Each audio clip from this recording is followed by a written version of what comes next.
was actually kind of looking around to see if you'd been running the air conditioner, and it was not on. I can prove that it hasn't been on because I monitor the energy in the house. So. Of course you do.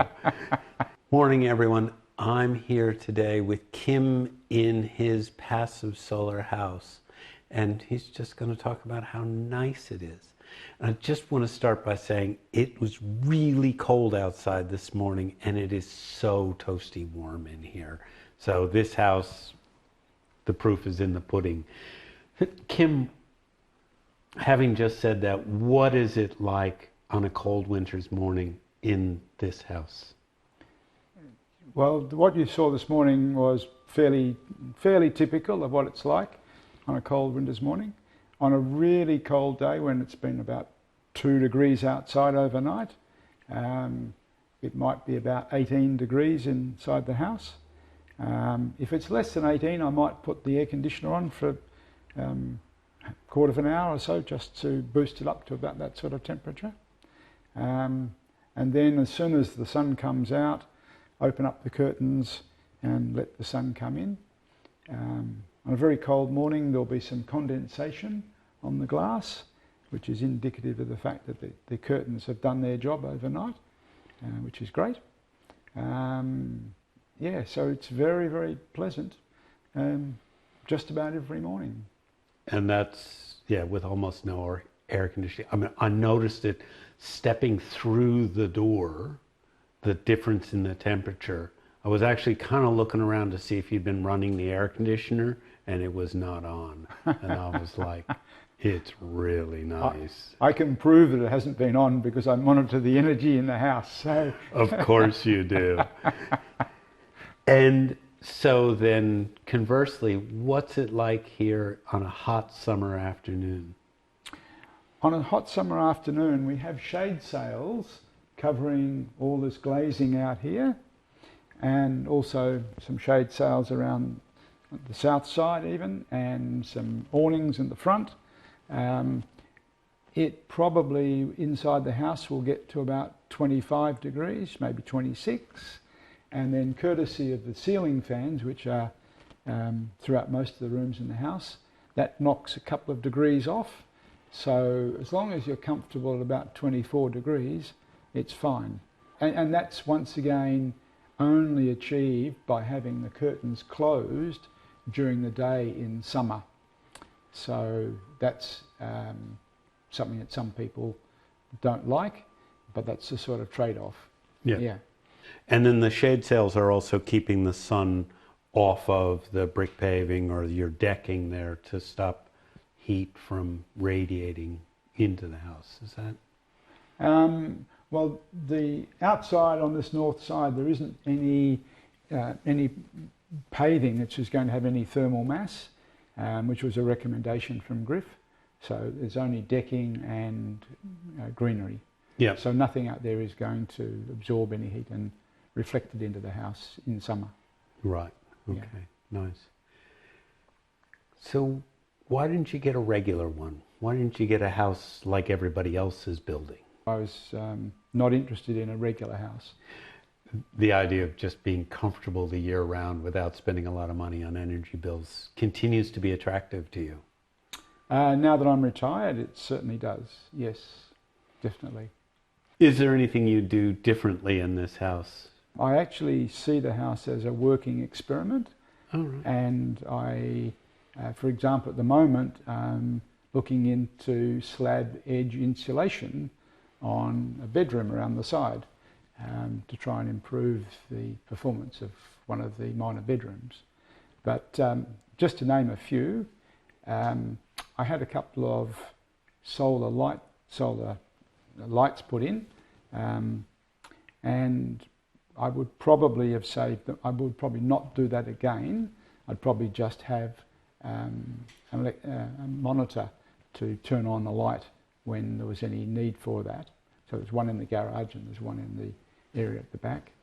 I made a mistake in not having a door to the laundry, and so I've now put a curtain up in lieu of a door.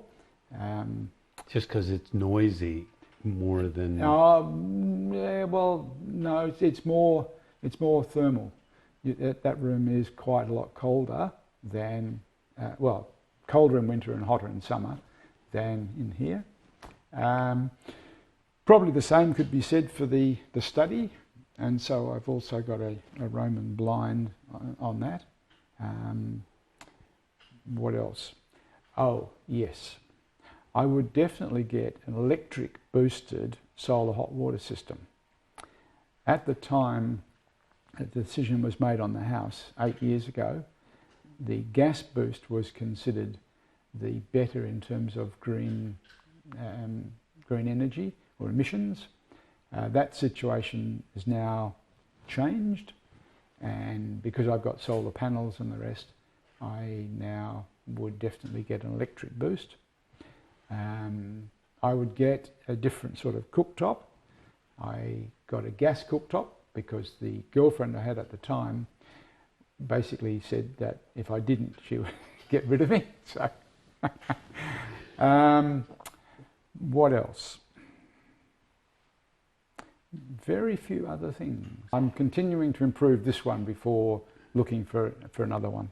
Yes, good idea. And one of the major reasons is that so many blocks today that are on the market have got a very poor orientation. And so it took me probably 6 months to even find this block. Griff actually rejected the first couple of blocks that I took to him and told me the reason why I shouldn't buy them. So this was the first one that he gave the tick of approval. Yeah, and that's Griff Morris from Solar Dwellings. Yes. Yep. And Griff was the one that did the design for the house. Yep. So people look at the cost of a house, seems to be more than the comfort of the house, but what did you spend per square meter? It was about $1,200 per square metre. And that uplift was accounted for in terms of the higher levels of insulation, the glazing, various different elements. Yeah, I could have got a gas hot water system and saved myself quite a lot of money, that sort of thing. So, yep.